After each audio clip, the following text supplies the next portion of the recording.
हरियाणा विधानसभा चुनाव के बाद महाराष्ट्र और झारखंड में विधानसभा चुनाव का बिगुल बज चुका है। लेकिन चुनावी माहौल के बीच में महाराष्ट्र के सियासी समीकरण बिगड़ते हुए नजर आ रहे हैं, क्योंकि उद्धव ठाकरे को चुनाव से पहले ही तगड़ा झटका लगा है, जिसके बाद उनके लिए मुश्किलें और ज्यादा बढ़ गई हैं। इतना ही नहीं, महीनों पहले से शुरू हुआ सीट बंटवारे का मंथन अभी तक पूरा नहीं हो पाया है, जो चुनाव में बड़ा मुद्दा बनने वाला है। अब नए सियासी समीकरण से किसको फायदा होगा, चलिए पूरी कहानी विस्तार से बताते हैं। नमस्कार, कैपिटल टीवी में आपका स्वागत है और मैं आपके साथ प्रिया बिस्ट। महाराष्ट्र में उद्धव ठाकरे को तगड़ा झटका, चुनाव से पहले ही छिन गया चुनाव चिन्ह। महाराष्ट्र विधानसभा चुनाव की तारीखों का ऐलान हो गया है। इससे पहले चुनाव आयोग ने शिवसेना उद्धव बालासाहेब ठाकरे गुट को संशोधित मशाल चुनाव चिन्ह दिया। जून 2022 में शिंदे गुट ने शिवसेना से अलग होने का फैसला किया। इससे शिवसेना दो भागों में बंट गई। इसके चलते तत्कालीन मुख्यमंत्री उद्धव ठाकरे के नेतृत्व वाली महाविकास आघाड़ी सरकार गिर गई थी। इसके बाद शिंदे के नेतृत्व वाली शिवसेना को दो तलवार और एक ढाल का चुनाव चिन्ह मिला। वहीं उद्धव ठाकरे के गुट को मशाल का चुनाव चिन्ह दिया गया। अब की बार इसमें कुछ बदलाव हुए हैं। उद्धव ठाकरे गुट का नया निशान कैसा? हाल के लोकसभा चुनाव के दौरान उद्धव ठाकरे गुट के चुनाव चिन्ह मशाल को आइसक्रीम कोन जैसा दिखने के कारण विरोधियों ने मजाक उड़ाया था। इसमें इस चुनाव चिन्ह में थोड़ा बदलाव किया गया है। अब नए चुनाव चिन्ह में टॉर्च साफ नजर आ रही है। इसलिए इस साल के विधानसभा चुनाव में मतदाता को ईवीएम पर अपडेटेड मशाल चुनाव चिन्ह दिखाई देगा। दरअसल पार्टी विभाजन के बाद चुनाव आयोग ने उद्धव ठाकरे के नेतृत्व वाली शिवसेना को मशाल और एकनाथ शिंदे के नेतृत्व वाले गुट को चुनाव चिन्ह के रूप में दो तलवारें और ढालें दी थी। शिवसेना के कैसे निशान? बालासाहेब ठाकरे की ओर से स्थापित शिवसेना ने 1985 में चुनाव चिन्ह जलती मशाल का उपयोग करके सफलतापूर्वक चुनाव लड़ा था। अपनी स्थापना के बाद से ही शिवसेना कई सिंबल पर चुनाव लड़ती आई है। इसमें एक रेल इंजन, ताड़ के पेड़ों का एक जोड़ा, एक तलवार और एक ढाल शामिल है। 1989 में शिवसेना के 4 सांसद धनुष बाण चुनाव चिन्ह पर चुनाव लड़े रहे थे। महाराष्ट्र में सियासी रुझान कैसा? मुख्यमंत्री एकनाथ शिंदे की शिवसेना, बीजेपी और अजित पवार की एनसीपी या महायुति गठबंधन फिलहाल सत्ता बरकरार रखने के लिए पुरजोर कोशिश कर रहा है। वहीं सत्ता पाने के लिए शिवसेना, यूबीटी, एनसीपी, शरद चंद्र पवार और कांग्रेस की महाविकास आघाड़ी जोर आजमाइश करने की तैयारी में है। लोकसभा में महाविकास आघाड़ी ने राज्य में बढ़त बना ली है। नेताओं का कहना है कि उन्हें विधानसभा चुनाव पर भी यही भरोसा है। इसीलिए एमवीए के नेताओं ने विश्वास जताया है कि विधानसभा चुनाव में एमवीए गठबंधन फिर से सरकार बनाएगी। इसीलिए इस बार का चुनाव काफी रोचक होने वाला है। राज्य में एक ही चरण में चुनाव होंगे। 20 नवंबर को मतदान प्रक्रिया पूरी होगी और 23 नवंबर को वोटों की गिनती होगी।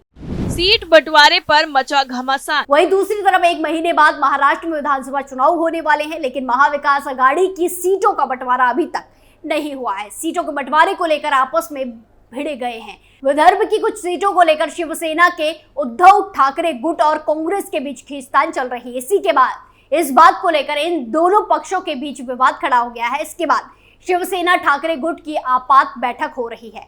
मातोश्री पर उद्धव ठाकरे ने आपात बैठक बुलाई। इसी बीच आदित्य ठाकरे शरद पवार से मिलने पहुंच गए।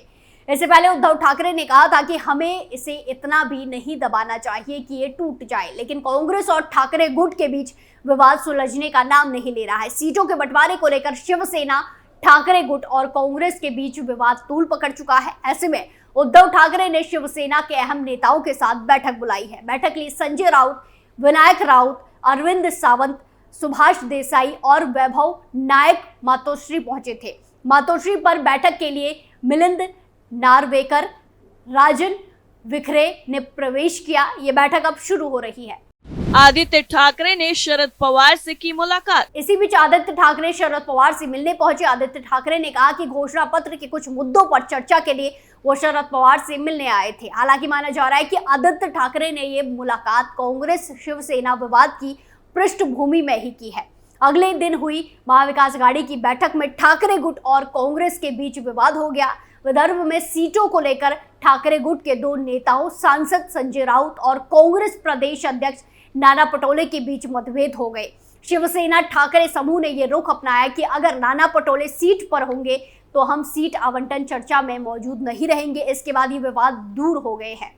इन सीटों पर मचा है घमासान। सूत्रों के मुताबिक विदर्भ की जिन सीटों को लेकर घमासान मचा है वो है रामटेक, कामठी, वरोरा, दक्षिण नागपुर, भंडारा, बुलढाणा, सिंध, खेड़ राजा, आरणी, यवंतमाल, दिर्गेश, आरमोरी और वर्धा। इसके अलावा भी विदर्भ की कुछ एक सीट सहित मुंबई की सीट सरदर्द बन गई है। उद्धव ठाकरे गुट के सूत्रों से मिली जानकारी के मुताबिक कांग्रेस के रवैये से उद्धव नाराज हैं। उद्धव ने शरद पवार के जरिए साफ तौर पर कांग्रेस आलाकमान को मैसेज भेजा है। उद्धव ने नेताओं से कहा कि अब कांग्रेस के आलाकमान के फैसले का इंतजार रहेगा। शरद पवार ने सूत्रों के मुताबिक कांग्रेस के कुछ नेताओं को फोन पर बात की। कांग्रेस नेताओं से हुई बातचीत के बाद महाराष्ट्र कांग्रेस के वर्किंग प्रेसिडेंट नसीम खान शरद पवार से मिलने पहुंचे हैं। अमरावती, रामटेक और कोल्हापुर 3 लोकसभा सीट उद्धव ठाकरे ने कांग्रेस के लिए लोकसभा में छोड़ी थी, लेकिन अब कांग्रेस विदर्भ में उनके लिए सीट नहीं छोड़ रही है। बीजेपी की पहली लिस्ट जारी। महाराष्ट्र विधानसभा चुनाव के लिए बीजेपी ने अपनी पहली लिस्ट जारी कर दी है। इसमें 99 कैंडिडेट के नाम का ऐलान किया गया है। बीजेपी ने देवेंद्र फडणवीस को नागपुर साउथ वेस्ट से चुनाव मैदान में उतारा है, जबकि महाराष्ट्र बीजेपी प्रदेश अध्यक्ष चंद्रशेखर बावनकुले को कामठी से टिकट दिया गया है। वहीं कड़कवली सीट से नीतीश नारायण राणे को और घाटकोपर वेस्ट से राम कदम को कैंडिडेट बनाया है। आपको बता दें कि महाराष्ट्र की 288 विधानसभा सीटों पर एक फेज यानी कि 20 नवंबर को मतदान होगा, जबकि नतीजे 23 नवंबर को आएंगे। महाराष्ट्र में महायुति गठबंधन मिलकर चुनाव लड़ रहा है। इसमें बीजेपी, शिवसेना, शिंदे गुट और एनसीपी अजित गुट शामिल है। सीट शेयरिंग को लेकर पिछले दिनों हुई लंबी बैठकों के बाद आज बीजेपी ने अपनी पहली लिस्ट जारी की। किस सीट से कौन लड़ेगा चुनाव? शहादा राजेश उदय सिंह पांडवी, नंदुरबार विजय कुमार कृष्ण राव गावित, धुले सिटी अनूप अग्रवाल, सिंदखेड़ा जय कुमार जितेंद्र सिंह रावल, शिरपुर काशीराम वेचन पावरा, रावेर अमोल जावले, भुसावल संजय वामन सावकारे, जलगांव सिटी सुरेश दामू भोले, 40 गांव मंगेश रमेश चौहान, जामनेर गिरीश दत्तात्रेय महाजन, चिखली श्वेता विद्याधर महाले, खामगांव आकाश पांडुरंग फुंडकर, जलगांव जामोद संजय श्रीराम कुटे, अकोला ईस्ट रणधीर प्रहलाद राव सावरकर, धामगांव रेलवे प्रताप जनार्दन, अचलपुर प्रवीण तायड़े।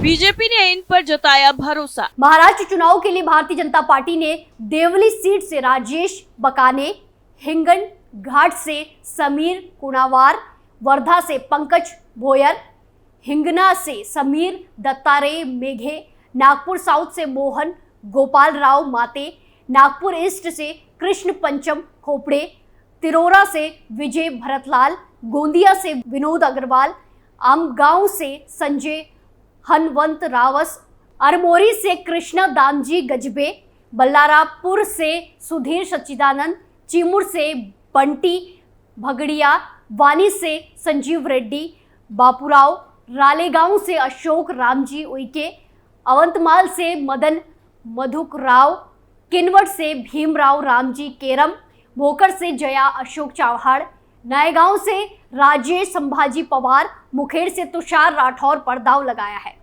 महाराष्ट्र में जयंत चौधरी की एंट्री। महाराष्ट्र विधानसभा चुनाव की तारीखों का ऐलान हो गया है। इसी बीच यूपी और राजस्थान के रालौद अब बिहार, झारखंड, उत्तराखंड, दिल्ली और महाराष्ट्र में भी पार्टी का विस्तार करेगी। इसी रणनीति के तहत महाराष्ट्र में अधिवेशन आयोजन किया गया। राष्ट्र महासचिव संगठन त्रिलोक त्यागी की मौजूदगी में आज मुंबई में राज्य कार्यकारिणी की नींव रखी जाएगी। इसी दौरान राज्य के लिए प्रदेश अध्यक्ष नियुक्त किए जाएंगे। इससे पहले पार्टी ने उत्तराखंड और झारखंड में भी राज्य कार्यकारिणी की नींव रखी है। इस दौरान उन्होंने राजेंद्र पंत को उत्तराखंड और डीपी लाल को झारखंड का प्रदेश अध्यक्ष बनाया था। वहीं राज्य के विधानसभा चुनाव को लेकर आरएलडी ने अपनी तैयारी को लेकर बड़ा खुलासा किया है। पार्टी के राष्ट्रीय महासचिव संगठन त्रिलोक त्यागी ने कहा कि ऐसा नहीं है कि चौधरी चरण सिंह को कोई जानता नहीं है। हम राज्य में कई जगहों पर अपने मुद्दों की वजह से अच्छी संख्या में है। वहीं राज्य में विधानसभा चुनाव को लेकर उन्होंने कहा कि पार्टी फैसला ले रही है कि विधानसभा चुनाव में उम्मीदवार उतारना है या नहीं, लेकिन हम खास तौर पर महानगर पालिका चुनाव को फोकस कर रहे हैं। एनडीए से गठबंधन के बाद भी महाराष्ट्र में चुनाव लड़ने को लेकर उन्होंने कहा कि एनडीए से गठबंधन केंद्र और यूपी में है, यहाँ हम अलग से अपने मुद्दों पर चुनाव लड़ेंगे। यहाँ पर तरह तरह के मुद्दे हैं। बेरोजगारी का मुद्दा उठाते हुए उन्होंने कहा कि बेरोजगारी की वजह से मुंबई के लड़के आज अपराध की दुनिया में जा रहे हैं। अगर उनके पास रोजगार होता तो वो बंदूक ना उठाते। अब देखना होगा कि उद्धव ठाकरे की पार्टी के निशान बदलने का क्या फायदा मिलेगा या फिर क्या नुकसान होगा। स्पेशल स्टोरी में फिलहाल के लिए इतना ही। बाकी तमाम खबरों के लिए देखते रहिए कैपिटल टीवी। नमस्कार।